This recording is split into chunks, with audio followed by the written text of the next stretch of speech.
What up, guys? Today we'll be reviewing this High-Keep K6L. Now they sent me this, a couple weeks back, but finally reviewing it.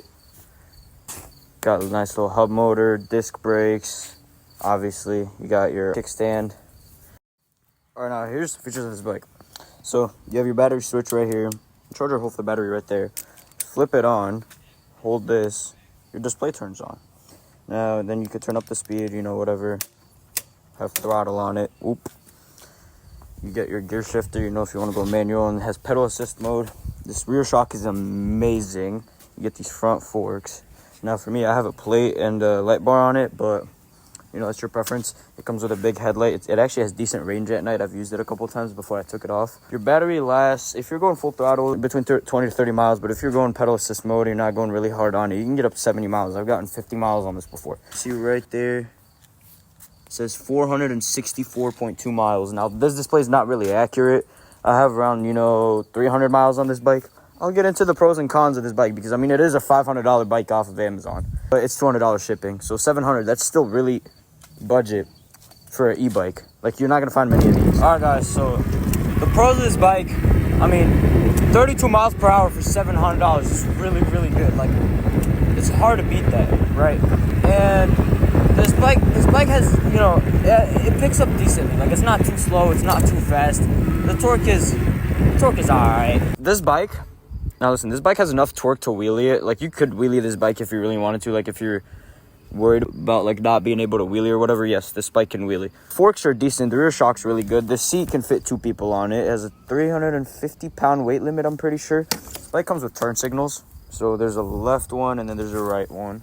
And if you press the brakes, the light goes on. And that's good. And then at nighttime, if you turn this on, then the whole light bar goes on, which is, a pretty nice feature. The kickstand is nice and sturdy, so you won't have to worry about that. Now, this isn't a top speed test, but this is to give you an idea of how the bike picks up and handles. So let's go. All right, so we're at 0, going up.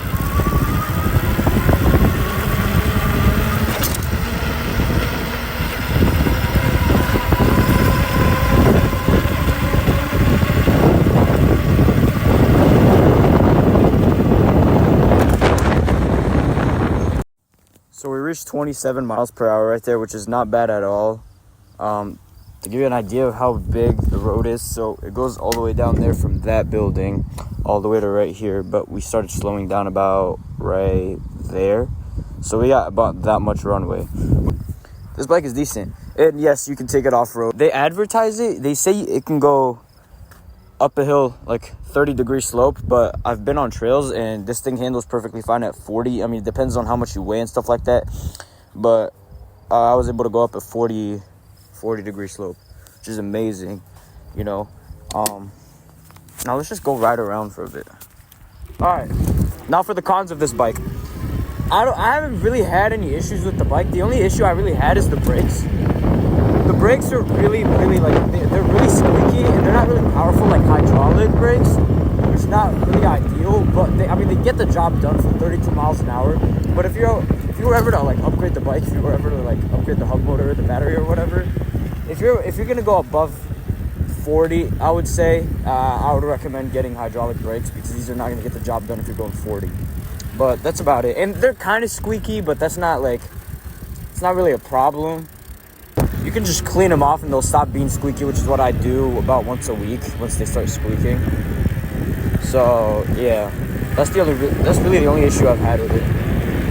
But the bike itself is really good, actually. This bike wouldn't be able to keep up with your friend's Studio or the Sur-On, obviously, but it can get the job done. It can keep up with a Ridstar. This has the exact same specs as a Ridstar. It goes as fast as a Ridstar. This bike could 100% keep up with the Ridstar Q20. So if you're looking at a Ridstar Q20 and it's too expensive, then I would just go for this bike, because the Ridstar is $1,000, but this bike with shipping is $700. And let's go off-road. Let's see, the bike handles pretty well off-road. I'm not gonna lie. It's actually pretty decent. I'm not going full throttle because I'm on the handlebar with one hand, but this bike does pretty decent, I would say, off-road. Yeah, I'd say it's pretty decent off-road. It's really not that bad.